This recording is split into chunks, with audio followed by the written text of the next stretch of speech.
સરદાર વલ્લભભાઈના પ્રસંગની જીવનની એની બીજી વાત મારે તમને કરવી છે કે પોતે જ્યારે 33 વર્ષની વયે વિધુર થયા, પોતાની પાસે પોતાની અંગત મૂડીમાંથી એણે 10,000 જેટલી રકમ છે એ બચાવીને રાખી હતી. અને એ સમયમાં પોતે નક્કી કર્યું કે મારે વિદેશ જવું છે અને મારે બેરિસ્ટરની ડિગ્રી પ્રાપ્ત કરવી છે, મારે હજી ભણવું છે. પોતાની 7 વર્ષની દીકરી મણીબેન અને 4 વર્ષનો દીકરો ડાયોભાઈ, એની જવાબદારી હોસ્ટેલને હું આપી દઉં અને હું વિદેશ જઈને ભણું. પોતાના પોતાના પાસપોર્ટ છે એ નોમિનેટ કરાવે છે અને પોતે વિદેશની યુનિવર્સિટીની અંદર એડમિશન લે છે. કુરિયર ઘરે આવે ને ઉપર લખ્યું હોય VZ પટેલ, મોટા ભાઈ વલ્લભભાઈ વિઠ્ઠલભાઈ ઝવેરભાઈ પટેલ, એનું પણ ટૂંકું નામ VZ પટેલ થાય અને પોતાનું નામ વલ્લભભાઈ ઝવેરભાઈ પટેલ, એનું પણ ટૂંકું નામ VZ પટેલ થાય. કાઉન્સમાં લખ્યું હોય ડિસ્ટ્રિક્ટ લીડર, બંને ભાઈ ડિસ્ટ્રિક્ટ લીડર હતા. મોટા ભાઈને એવું કે કુરિયર માના નામ ઉપર આવ્યું છે, કુરિયર ખોલે છે ત્યારે ખબર પડે છે કે નાનો ભાઈ તો વિદેશ ભણવા માટે જાય છે, ડિસ્ટ્રિક્ટ લીડર નહીં રહેતા હવે બેરિસ્ટરની ડિગ્રી પ્રાપ્ત કરવા માટે જાય છે. અને મોટા ભાઈને જે છે એ વલ્લભભાઈને એવું કહે છે કે ભાઈ હું પણ ઈચ્છતો તો મારે પણ વિદેશ ભણવા માટે જવું હતું, પણ ક્યાંક સમય સંજોગે હું જઈ ન શક્યો. અને તે દિવસે સરદાર વલ્લભભાઈ પટેલ એવું કહે છે, અને સરદારનું બિરુદ તો પછી મળ્યું, પણ વલ્લભભાઈ પટેલ એવું કહે છે કે ભાઈ તમારી ઈચ્છા છે ને તો તમે એમ કરો કે મારા પાસપોર્ટ ઉપર, મારા એડમિશન ઉપર તમે વિદેશ ભણી આવો. અને ત્યારે કોઈ પાસપોર્ટની લમણાજીક નહોતી, માત્ર તમારું નામ વેરીફાઈ થાય ને એટલે તમને જવા દે.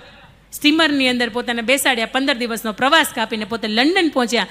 5 વર્ષ એને ભણાવ્યા, એનો ખર્ચો જે પણ હતો એ પોતે ઉઠાવ્યો, ઘરની જવાબદારી પોતે ઉઠાવી. અને એવું પણ કહેવાય ને એની દુનિયા સાક્ષી છે, 2 ભાઈને ભળતું હોય ને એટલે ત્રીજા કોકને એમ થાય કે અહીંયા પગ માર્યા જેવો છે, અહીંયા હળી કર્યા જેવી છે. અને સરદાર વલ્લભભાઈ પટેલે પોતાના ભાઈને એણે પાસપોર્ટ આપી દીધા એટલે કોઈ વ્યક્તિ આવીને એને કીધું કે સરદાર વલ્લભભાઈ તમે તમારા ભાઈ માટે પાસપોર્ટ આપી દીધા? તમે કેટલા વર્ષોની કમાણી ભેગી કરી હતી ને એમાંથી તમે 10,000 ભેગા કર્યા હતા અને તમારી સ્વપ્ન હતું આ ભણવા જવાનું, બેરિસ્ટર તમે ક્યારે બનશો? તમારા ભાઈને તમે પાસપોર્ટ આવી રીતે આપી દેવાય? તમે મૂર્ખ કહેવાઓ. અને તે દિવસે સરદાર વલ્લભભાઈ પટેલ એવું કહે છે કે ભાઈને માટે પાસપોર્ટ નહીં પ્રાણ પણ આપવાના હોય ને તો હું સાહેબ આપી દઉં. આ આપણા સરદાર પટેલ અને આ એની જે મહાનતા હતી, એનું જે ચારિત્ર્ય હતું, એની જે અંદરની નીતિમત્તા હતી ને એના કારણે આજે 3,000 કરોડના ખર્ચે 597 ફૂટના હાઈટ ઉપર એ ઊભા છે. એની હાઈટ તમને દર્શાવે છે કે ખરેખર મહાનતા અંદરની કેવી હોય. તમે ભાઈ માટે દુઃખ ભલે મને આવે, કાંટા ભલે મને વાગે, પણ મારા ભાઈને કાંઈ ન થાય. વાત નંબર 2 મેં કર્યું તમને કે એક દિવાલ તમારી મજબૂત થઈ, મારો ભાઈ ઘરનો આવો હોય ને તો ઘર ભાંગે નહીં સાહેબ. ઘરની બીજી દિવાલ એટલે ઘરની વહુવારું, સ્ત્રી કેવી હોય, પત્ની કેવી હોય? આપો જવાબ. હાર્દિક પંડ્યાને મળી એવી? ના, હાર્દિક પંડ્યાને મળીને એવી બાયડી ન હોય. એ બધું લૂંટેલી દુલ્હર થઈને બધું વહી જાય. સ્ત્રી તો સાહેબ એવી હોય કે નારી નમણી નેહમાં એ રણમાં શક્તિ સ્વરૂપ, એ શક્તિના તેજને નમતા મોટા ભૂપ.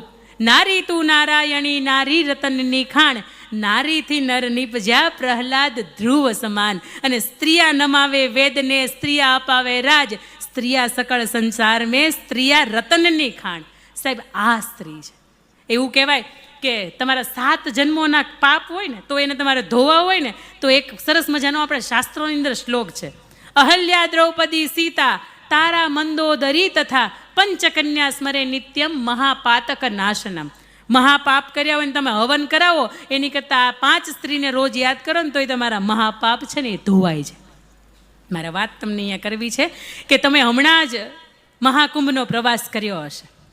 મહાકુંભની અંદર આપણું વિરાણી છે, મોટી વિરાણી મોટી, એનું પણ એક સરસ મજાનો પંડાલ હતો. હું પણ ગઈ હતી ત્યાં. શિવદાસ બાપુ, કદાચ હું કરશનદાસ બાપુ, સુરેશદાસ બાપુ, ભૂલ ન કરતી હોય, ચલો નામની અંદર મિસ્ટેક થઈ છે મારી, એમને ત્યાં હું પણ ગઈ હતી. પણ એની અંદર તમે એક વસ્તુનું માર્કિંગ કર્યું હોય તો એની અંદર લખ્યું હતું કે 300મી જન્મ જયંતિનું વર્ષ ચાલે છે. અને એ સ્ત્રીનું નામ એટલે અહલ્યાબાઈ હોલકર. આ સ્ત્રી એટલે એવી સ્ત્રી કે જેણે આખા વિરાંગનાઓ, જેની પણ ભારત વર્ષની જેટલી પણ સ્ત્રીઓ હોય, દુનિયાની જેટલી પણ સ્ત્રીઓ હોય, એણે પોતે બતાવ્યું કે પતિનો સાથ ન હોય ને તોય ભલે, પુત્રનો સાથ ન હોય ને તોય ભલે, પણ ખાનદાન સારું હોય ને ભલા માણા આખી દુનિયા તમને 300 વર્ષ પછી પણ યાદ કરે એવું જીવીને જવાય. સમાજ માટે, પોતાના કુટુંબ માટે, પોતાના ગામવાસીઓ માટે પોતે શું કરી શકે, આવું એકમાત્ર અને કદાચ આજ સુધીમાં શાસન કરનારી, પોતાના પતિના હયાતી પછી પોતાના બાળકોને કેન્દ્રમાં રાખીને 2 રાણી એવી હતી કે જેણે શાસન કર્યું હતું, અને આજે પણ એને ઓળખો છો તમે. એક અહલ્યાબાઈ હોલકર અને બીજું ઝાંસીની રાણી લક્ષ્મીબાઈ. એને અંગ્રેજોને એવું કહી દીધું હતું 22-25 વર્ષની ઉંમરે કે મેં ઝાંસી નહીં દૂંગી. અને આ વાતની જ્યારે ઘટનાની મેં ઝાંસી અપની નહીં દૂંગી, આ વાત જ્યારે અંગ્રેજોના કાનમાં પડે ને ત્યારે અંગ્રેજોને રૂવાડા ઊભા થઈ જતા. કારણ કે એ સ્ત્રીની અંદર આટલી બધી તાકાત કે સ્ત્રી આપણને એવું કહે છે કે મેં અપની ઝાંસી નહીં દૂંગી. અને એ લડી, અને લડ્યા પછી જ્યારે વીર ગતિ પામીને સાહેબ પોતાનું 1.5-2 વર્ષનું બાળકને પાછળ બાંધીને લડી હતી, અંગ્રેજ સરકારે પણ એને મર્યા પછીનું સન્માન આપવું પડ્યું હતું. આ સ્ત્રી હતી.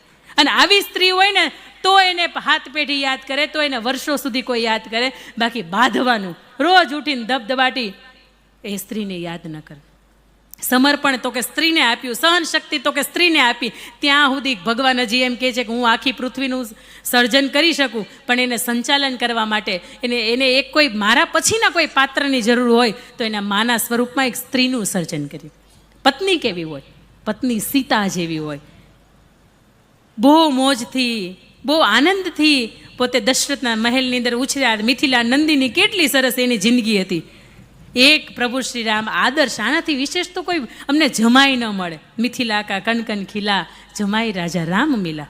પોતાની એક દીકરીને આપી, પછી ઉર્મિલા, શ્રુતકીર્તિ, માંડવી, 4 દીકરીને એક ઘરની અંદર આપી. બાપ કેટલો રાજી થતો હશે.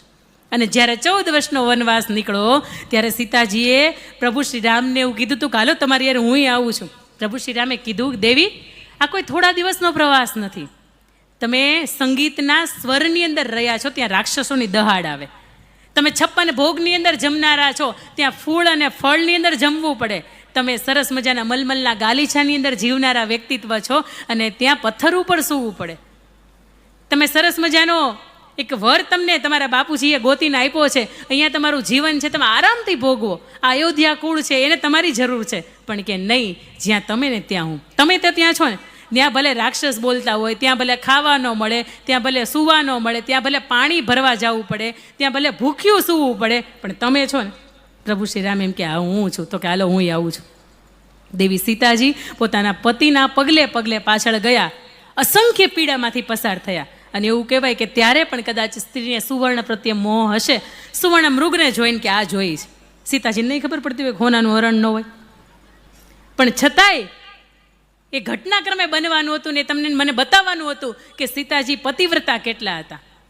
પોતાનું જે પતિવ્રતાપણું હતું એને એક બાજુ મૂકીને રાવણ છે એનો હાથ પકડીને લઈ જાય. અશોક વાટિકાની અંદર, લંકાની અંદર 1 વર્ષ ત્યાં રહે, અને ત્યાંથી ફરીથી પાછા એને રામ રાવણનું યુદ્ધ કરીને લઈ આવે.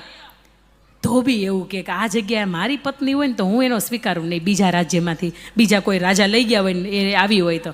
પ્રભુ શ્રી રામે એવું કીધું કે દેવીને કોઈ ઋષિના આશ્રમમાં મૂકી આવો. અને એ સમયે સીતાજી હતા એ ગર્ભવતી હતા. એના કુખની અંદર 2 બાળકો છે, એ ઉછરે છે. એને પણ અંદરથી હરખ થાય મારે પણ પંચમાસી આવશે, મારે પણ શ્રીમંતનો પ્રસંગ આવશે. પણ આ બધું એક બાજુ, અને જે સીતાજી છે વલકલ પહેરીને પોતે ઋષિના આશ્રમ છે એની અંદર રહે છે. પોતાના બાળકો છે એને કેટલું સરસ મજાનું તેજ આપે છે, કેટલી એને સરસ વિદ્યા આપે, અને અયોધ્યાના રાજવીના પાઠો હોય એ સંભળાવે. અને પછી ત્યાંથી ફરીથી બાળકો મોટા થઈ જાય એટલે સમાધાન થાય એટલે પાછા એ સીતાજી છે અયોધ્યાની અંદર આવે.